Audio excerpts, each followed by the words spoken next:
नमस्कार प्यारे बच्चों, स्वागत है आपका मिशन शिक्षण संवाद पढ़ाई से प्रतियोगिता तक के इस विशेष शैक्षिक वीडियो में।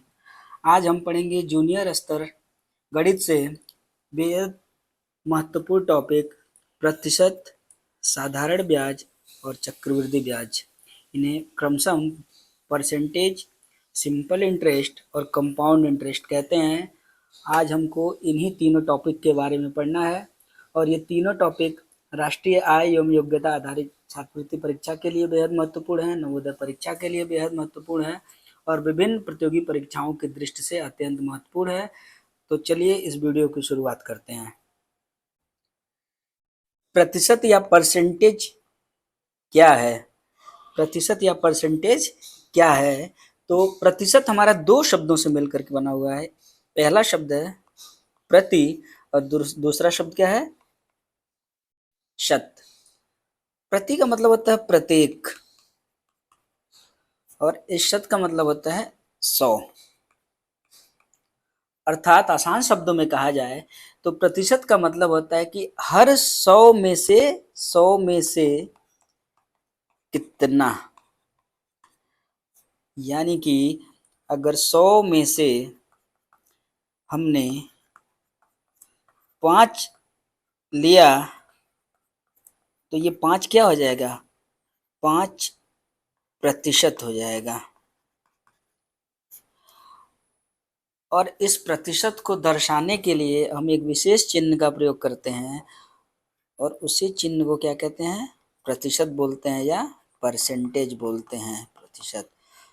तो अगर हमको 5% दिखाना है चिन्ह का प्रयोग करके तो ऐसे लिखेंगे 5%, यानी कि प्रतिशत को दिखाने के लिए किसका प्रयोग करते हैं? चिन्ह का प्रयोग करते हैं। बच्चों, हमारा अगला टॉपिक है प्रतिशत को भिन्न में बदलना। अगर हम इस प्रतिशत को चाहें तो भिन्न में बदल सकते हैं और इस प्रतिशत को भिन्न में बदलने के लिए क्या करते हैं? गुणा करते हैं 1/100 से।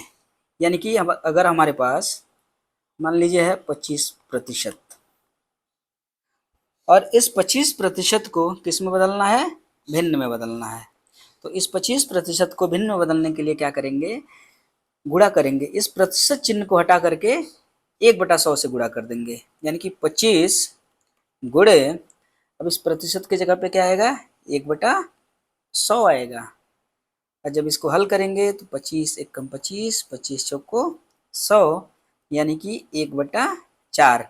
अर्थात 25% का मान कितना हो गया? 1/4 हो गया। तो जब भी हमको भिन्न को प्रतिशत में बदलना हो उसके लिए क्या करेंगे? 1/100 से गुणा कर देंगे। और साथ साथ अगर हम चाहें भिन्न को प्रतिशत में बदलने के लिए तो भिन्न को प्रतिशत में बदलने के लिए क्या करेंगे? पहले हम लिखते हैं भिन्न को प्रतिशत में बदलना। भिन्न को प्रतिशत में बदलने के लिए हम क्या करते हैं? 100 से गुणा करते हैं। अर्थात अगर मान लीजिए हमारे पास क्या है? 1/2 है, यह एक भिन्न है और इस भिन्न को क्या करना है? प्रतिशत में बदलना है। तो भिन्न को प्रतिशत में बदलने के लिए क्या करेंगे? 1/2 गुणे 100% कर देंगे। यहाँ पे ऊपर हमने क्या किया? गुणा किया किससे? 1/100 से। जब हमको प्रतिशत को भिन्न में बदलना था, यहाँ पे उसका उल्टा है। जब भिन्न को प्रतिशत में बदलना है तो हमने क्या किया? 100% से गुणा किया। गुणा करने पे हम क्या मिलेगा हमको? इसको हल करते हैं। 2 × 5 = 10, 0, यानी कि 1 गुणे 50 बराबर 50%। एक बार फिर से इसको क्लियर करते हैं बच्चों। प्रतिशत को भिन्न में बदलने के लिए क्या करेंगे? 1/100 का गुणा करेंगे, जबकि भिन्न को प्रतिशत में बदलने के लिए 100% का गुणा करेंगे और उसको हल करेंगे। वही हमारा क्या हो जाएगा? आंसर हो जाएगा। चलो बच्चों, प्रतिशत के कुछ महत्वपूर्ण सूत्रों को देखते हैं। तो सबसे पहला सूत्र है, मान लीजिए किसी गांव की जनसंख्या क्या है? P है। इस समय तत्काल में किसी गांव की जनसंख्या क्या है? P है और उसमें R% वार्षिक दर से क्या हो रही है? वृद्धि हो रही है, अर्थात वर्तमान जनसंख्या, गांव की जो वर्तमान जनसंख्या है वो क्या है, पी है, और वृद्धि क्या हो रही है, R% वार्षिक। और हमसे ये पूछा जाए कि n वर्ष बाद गांव की कुल जनसंख्या कितनी होगी, तो वो निकालने के लिए हमारे पास जो सूत्र होता है P गुणे 1/R/100 होता है। तो n वर्ष बाद गांव की जनसंख्या हो जाएगी P गुणे 1/R/100 यही उस गांव की जनसंख्या हो जाएगी। अब अगर ये पूछ लेता है कि n वर्ष पूर्व गांव की जनसंख्या कितनी थी, कितनी, n वर्ष पूर्व गांव की जनसंख्या, पूर्व मतलब पहले, गांव की जनसंख्या कितनी थी, तो उसके लिए जो हमारा सूत्र हो जाएगा P/1/R/100 हो जाएगा। यानी कि यही हमारा क्या हो जाएगा, उस गांव की n वर्ष पूर्व जो है जनसंख्या हो जाएगी।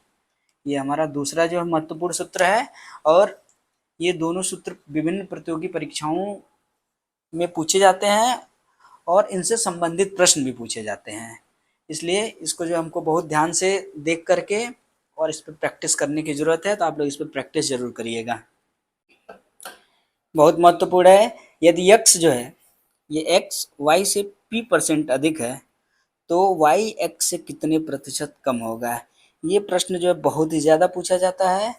एक बार फिर से प्रश्न को देखते हैं, क्या कह रहा है कि x जो है y से p% अधिक है। ये x क्या है, इस y से p% अधिक है, तो y क्या होगा, कम होगा, और वो कितने प्रतिशत कम होगा ये पूछ रहा है। तो कितने प्रतिशत कम होगा, इसके लिए जो हमारे पास फार्मूला होता है वो सीधे सीधे हमारा फार्मूला हो जाता है P/100 P गुणे 100% क्या होगा, कम होगा। कौन, ये y जो है x से इतने प्रतिशत कम होगा। नेक्स्ट है, यदि x y से p% कम है, इसके ऊपर क्या था, x जो है y से p% अधिक था, यहाँ पे क्या है, x y से p% कम है, तो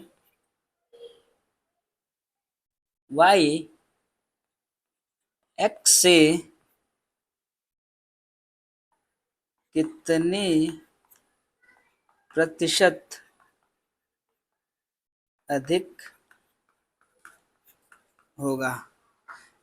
तो कहने का तात्पर्य है, ये x क्या है, y से p% कम है, ऊपर क्या था, ज़्यादा था, यहाँ पे कम है, तो y x से कितने प्रतिशत अधिक होगा। तो इसके लिए जो हमारे पास फॉर्मूला होता है, ऊपर के फॉर्मूले में सिर्फ एक बदलाव हो जाता है, प्लस की जगह पे हम क्या कर देते हैं, माइनस कर देते हैं, बस यही एक बदलाव होता है फॉर्मूले में।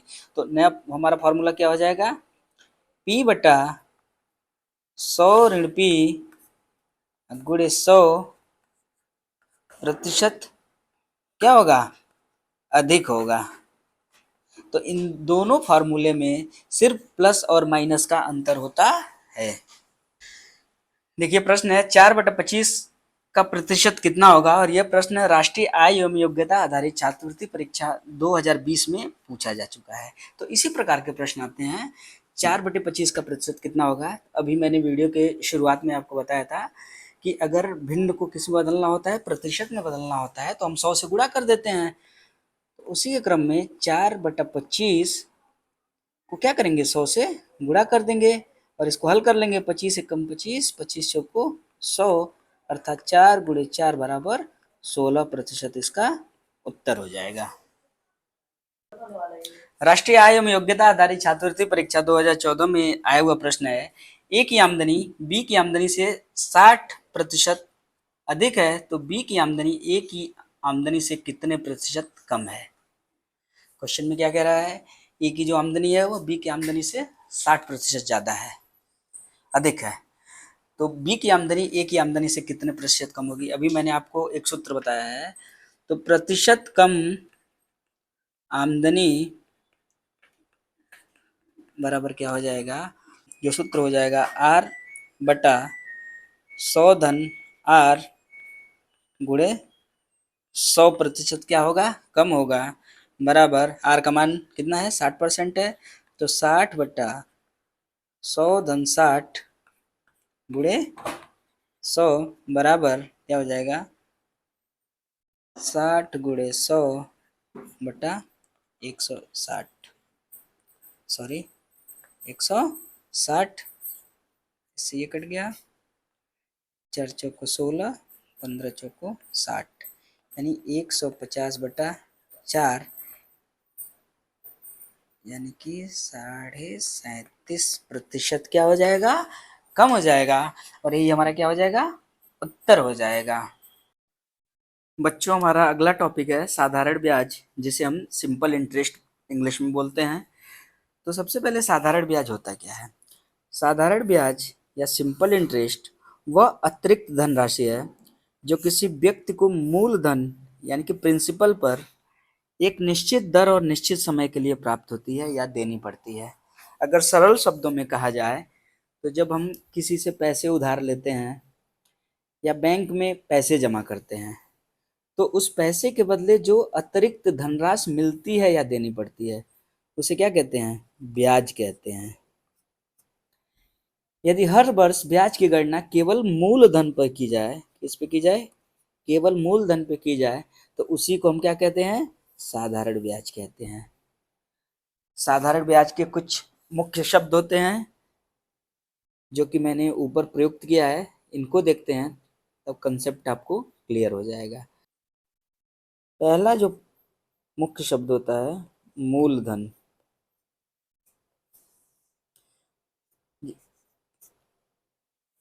तो मूलधन होता क्या है?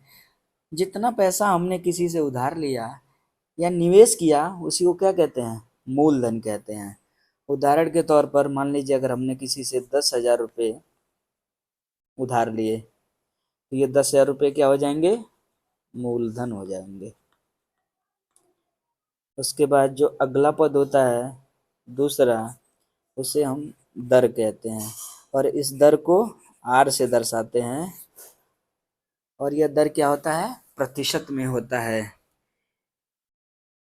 और प्रश्न में दर कैसे आएगा कि मूलधन पर लगने वाले ब्याज की प्रतिशत दर, और ये दर कैसे हो सकती है? 5% हो सकती है, 10% हो सकती है, 20% हो सकती है, इत्यादि कुछ भी हो सकती है। ये दशमलव में भी हो सकती है। उसके बाद जो हमारा अगला पद आएगा, समय आएगा। समय को हम टी से दर्शाते हैं। जितने समय के लिए पैसा लगाया गया या उधार लिया गया, उदाहरण के तौर पर 2 वर्ष, 3 वर्ष, 2.5 वर्ष, 4 वर्ष, 8 वर्ष, 20 वर्ष, 50 वर्ष इत्यादि समय का मान हो सकता है। उसके बाद जो अगला पद है वो है साधारण ब्याज। इस साधारण ब्याज को हम क्या करते हैं? एसआई से दर्शाते हैं, यानी कि सिंपल इंटरेस्ट। तो मूलधन पर मिलने वाला या देने वाला जो अतिरिक्त पैसा होता है, उसी को क्या कहते हैं? साधारण ब्याज कहते हैं। और अगला पद है मिश्र धन। ये मिश्र धन क्या होता है? इसे हम ए से दर्शाते हैं। मूलधन और ब्याज को जोड़कर जितनी कुल धनराशि प्राप्त होती है, उसी को क्या कहते हैं? मिश्र धन कहते हैं। तो कुल राशि को हम क्या कहेंगे? मिश्र धन कहेंगे, जो कि इसको मूलधन पी और साधारण ब्याज सिंपल इंटरेस्ट एसआई दोनों को जोड़ करके प्राप्त होता है। साधारण ब्याज ज्ञात करने का हमारे पास एक सूत्र है, और इसी सूत्र का प्रयोग करके हम क्या करते हैं? साधारण ब्याज को ज्ञात करते हैं। तो साधारण ब्याज को हमने ऊपर एसआई से दर्शाया है, तो एसआई बराबर पी मूलधन प्रिंसिपल गुणे आर रेट दर गुणे टी टाइम समय बटा 100, यानी कि सिंपल इंटरेस्ट बराबर हो जाता है पी गुणे आर गुणे टी बटा 100, जहाँ पे ये पी क्या है, पी हमारा है मूलधन, आर हमारा क्या है, ब्याज की दर, दर हो गया, टी क्या हो गया, समय, और ये एसआई जो होता है ये होता है साधारण ब्याज। रुपये 1200 का 9/2 वर्ष के लिए 5% वार्षिक प्रतिवर्ष की दर से साधारण ब्याज क्या होगा। तो बच्चों क्या करना है, इस प्रश्न में हमको साधारण ब्याज की गणना करनी है। यहाँ पे जैसा कि हम देख सकते हैं धनराशि कितनी है 1200 रुपये, तो यहाँ से मूलधन क्या हो जाएगा, मूलधन बराबर हो जाएगा रुपये 1200, ठीक है। और यहाँ पे समय कितना दिया है, समय हमको दिया हुआ है 9/2 वर्ष, ठीक। और वार्षिक ब्याज की दर कितनी है 5%, तो दर क्या है 5%, और यहाँ पे हमको साधारण ब्याज की गणना करनी है। तो बहुत ही आसान प्रश्न है, सीधे हमको फॉर्मूले में रख देना है। साधारण ब्याज बराबर क्या होता है, साधारण ब्याज बराबर मूलधन गुणे दर गुणे समय बटा 100, ये हमारा सूत्र है, फॉर्मूला है। इस फार्मूले के बारे में भी ऊपर डिस्कस किया गया है। मूलधन कितना है 1200 रुपये है, तो मूलधन की जगह हमने 1200 लिख दिया। दर कितना है 5% है, तो 5 गुणे समय कितना है 9/2, और पूरे का बटा 100 बराबर, यहाँ पे देख सकते हैं कि 2 जीरो से 2 जीरो हमारा कैंसिल हो गया, ये 2 एक कम 2, 2 छक्के 12, यानी कि 6 गुणे 5 गुणे 9 बराबर 6×25 = 30, 270 रुपये इसका क्या हो जाएगा, ब्याज हो जाएगा। बच्चों अब हम अगले टॉपिक की तरफ चलते हैं। जो अगला हमारा टॉपिक है चक्रवृद्धि ब्याज या कंपाउंड इंटरेस्ट। तो सबसे पहले चक्रवृद्धि ब्याज होता क्या है। चक्रवृद्धि ब्याज या कंपाउंड इंटरेस्ट वह ब्याज है जिसमें पहले प्राप्त हुआ ब्याज मूलधन में जुड़ जाता है और अगली अवधि में उसी बढ़ी हुई राशि पर फिर ब्याज लगता है। इसलिए इसे आसान भाषा में ब्याज पर ब्याज भी बोलते हैं, ब्याज पर ब्याज। तो इसको समझेंगे कैसे, मान लीजिए हमने किसी से कोई धन 2 वर्षों के लिए उधार लिया, तो क्या होगा, पहले वर्ष में जो भी हमारा ब्याज होगा उस ब्याज में क्या करेंगे, मूलधन को जब जोड़ लेंगे और जो भी राशि हमको प्राप्त होगी, ये मूलधन प्लस ब्याज वाली राशि दूसरे वर्ष के लिए क्या हो जाएगी, मूलधन हो जाएगी। किसमें, चक्रवृद्धि ब्याज में। जबकि साधारण ब्याज में क्या होता है कि जो मूलधन रहेगा वो पहले वर्ष के लिए भी वही रहेगा, दूसरे वर्ष के लिए भी वही रहेगा, अगर हमने कोई धनराशि 2 वर्षों के लिए उधार ली है। लेकिन चक्रवृद्धि ब्याज में क्या होता है कि पहले वर्ष के लिए मूलधन वही रहेगा जो पैसा या अमाउंट या राशि हमने किसी से लिया है, लेकिन दूसरे वर्ष के लिए जो मूलधन होता है उसमें क्या होता है, ब्याज जुड़ जाता है और उसके ऊपर ब्याज लगता है।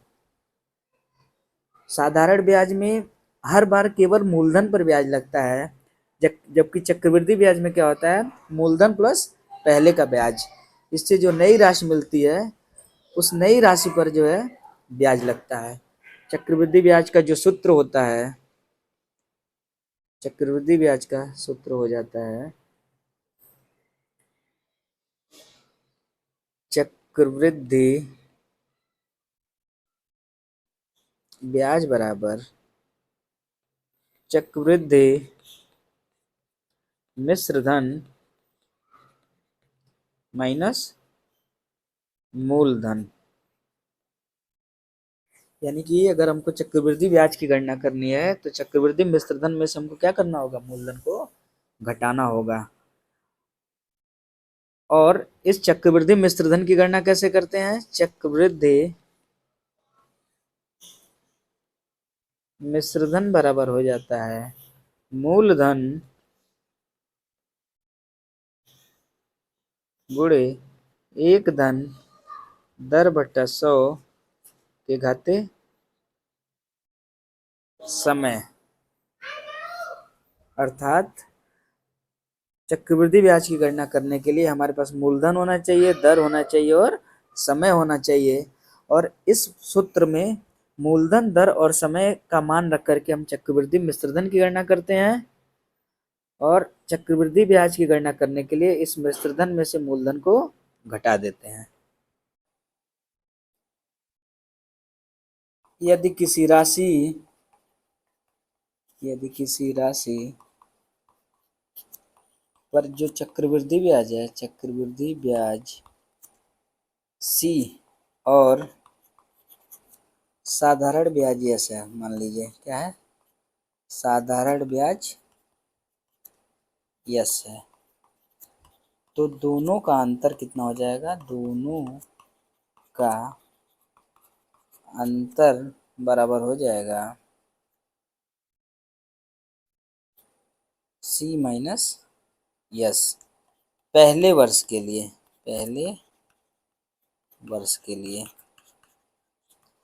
मान लीजिए अगर यही अंतर हमको दूसरे वर्ष के लिए पता करना है, दूसरे वर्ष के लिए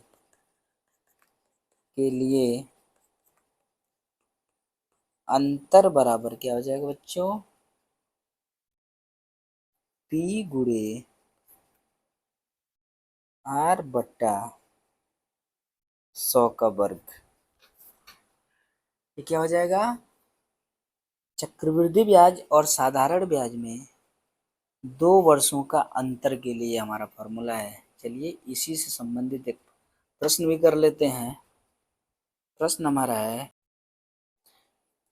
किसी धन का 10% वार्षिक ब्याज की दर से 2 वर्ष के चक्रवृद्धि ब्याज और साधारण ब्याज का अंतर कितना है? 10 रुपया है, तो धन क्या होगा? यहाँ पे हम मानेंगे कि माना हमारा धन क्या है? P है। माना धन क्या है? P है। अभी अभी आप लोगों को एक सूत्र बताए हैं कि 2 वर्ष के लिए जो अंतर होता है चक्रवृद्धि ब्याज और साधारण ब्याज का, वो क्या हो जाता है? मूलधन गुणे दर बट्टा 100 का वर्ग हो जाता है। अब इसी फॉर्मूले में दिए गए डेटा को रख देते हैं।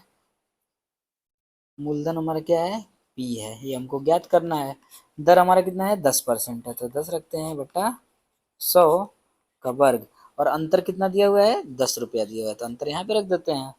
अब ये 10 एक कम 10, 10 दहा में 100, यानी कि P गुणे 1/10 का क्या हो गया? वर्ग हो गया। अब यहाँ से क्या हो जाएगा? P गुणे 1 का वर्ग 1 हो गया, 10 का वर्ग 100 हो गया, यानी कि P गुणे 1 बराबर P बट्टा 100। और यहाँ पे क्या हो गया? 10। अब इसका हम क्या करें? क्रॉस मल्टीप्लिकेशन करें, 10 को 10/1 लिख सकते हैं, कैंची गुणा करें, यानी कि P गुणे 1 बराबर क्या हो गया?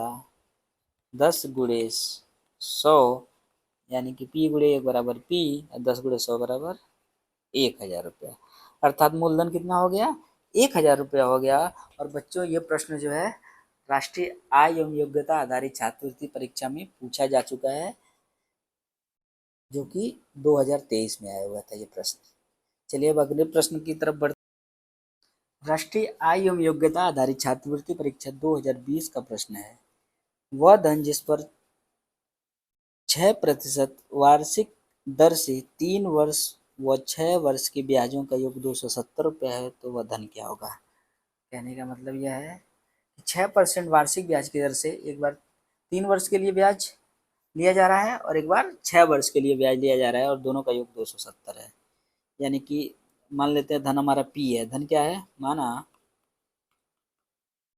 धन बराबर P है। P धन बोले या मूलधन बोले तो क्या हो जाएगा? ब्याज क्या हो जाएगा? मूलधन गुणे दर। अगर 3 वर्ष की बात करें तो दर कितना है? यहाँ पे 6 दिया है, मूलधन गुणे दर गुणे समय 3, बटा 100, यानी कि ये 6% वार्षिक ब्याज की दर से 3 वर्ष के लिए ब्याज हो गया। अब ऐसे ही 6% वार्षिक ब्याज की दर से 6 वर्ष के लिए ब्याज निकाल लेते हैं, यानी P गुणे 6 × 6 बटा 100। अब इन दोनों ब्याजों का जो योग कितना है, 270 रुपया है। अब चलिए इसको हल कर लेते हैं। अभी क्या हो जाएगा, 6×18P/100 धन 6×36P/100 बराबर कितना हो गया, 270। अब इसका लॉसर जो है 100 हो जाएगा, और ये 18P धन 36P बराबर 270। 18 और 36 जोड़ेंगे तो 54P/100 बराबर 270। 270 को 270/1 लिख सकते हैं, ताकि कैंची गुणा कर सकें, क्रॉस मल्टीप्लिकेशन कर सकें। अब यहाँ से 54P/1 बराबर 270 × 100। यहाँ से क्या हो जाएगा, 54P/1 बराबर 54P बराबर 27 गुणा करेंगे तो 0 0 0 हो जाएगा। और यहाँ से P का मान निकालेंगे तो 2730/54। 27 1 कम 27, 1 2 3 0 लिख लेते हैं, 27 दूनी 54, यानी कि P बराबर 1000/2, और 1000/2 कितना होता है, ₹500। ये हमारा क्या हो जाएगा, हल हो जाएगा, सोल्यूशन हो जाएगा, हमारा आंसर हो जाएगा। प्रश्न है, एक व्यक्ति ने ₹5000 बैंक में जमा कराए और 2 वर्ष में ₹600 का ब्याज अर्जित किया। इतनी अवधि में उसी ब्याज दर से ₹8000 जमा करने पर कितना ब्याज अर्जित करना होगा। तो बच्चों, जैसे कि प्रश्न में हम देख सकते हैं, 2 पार्ट हैं। सबसे पहले व्यक्ति ने क्या किया, ₹5000 बैंक में जमा कराए और 2 वर्ष में 600 का ब्याज अर्जित किया। अब हम क्या कर सकते हैं, यहाँ से हम दर निकाल सकते हैं। जैसे ही हम यहाँ से दर निकाल लेंगे, फिर उसी अवधि में, यानी कि 2 वर्ष में ही उसी ब्याज दर से, यानी कि जो भी ब्याज दर हम निकालेंगे, ₹8000 जमा करने पर कितना ब्याज अर्जित होगा। तो सबसे पहले हम क्या करें, पहले हिस्से से दर निकालना है, और फिर उसी दर के हिसाब से दूसरे हिस्से में हम ब्याज को कैलकुलेट कर लेंगे, ब्याज की गणना कर लेंगे। तो साधारण ब्याज बराबर होता है मूलधन गुणे दर गुणे समय बटा 100। जैसा कि देख सकते हैं, साधारण ब्याज कितना है, ये ब्याज 600 रुपया है, मूलधन कितना है, 5000 रुपया है, दर हमको पता करना है, तो यहाँ पे दर लिख लेते हैं, और समय 2 वर्ष है बटा 100 है। अभी यहाँ से 2 जीरो, इस 2 जीरो को कैंसिल कर देगा, यानी कि यहाँ 50 गुणे दर गुणे 2 बराबर 100, 600 सॉरी, 600 बराबर 50 गुणे 2, यानी कि 100 गुणे दर, और यहाँ से दर बराबर क्या हो जाएगा, 600/100, यानी कि 6%। तो ऊपर जो 5000 बैंक में जमा कराए थे, किस दर से कराए थे, 6% से कराए थे। अब इसी 6% वार्षिक ब्याज की दर से 8000 रुपया जो है 2 वर्ष के लिए जमा करना है। तो 2 वर्ष के लिए जो साधारण ब्याज हो जाएगा, साधारण ब्याज क्या हो जाएगा, मूलधन, मूलधन का मान कितना है, 8000 रुपया, 8000 गुणे दर 6% गुणे समय 2 और बटा 100। अब ये हमारा 2 जीरो, इस 2 जीरो को कैंसिल कर दिया गया, 80 गुणे 6 दूनी 12, और 12/96, और 1 जीरो हो जाएगा, तो 960 रुपये क्या हो जाएगा, ब्याज हो जाएगा। बहुत बहुत धन्यवाद।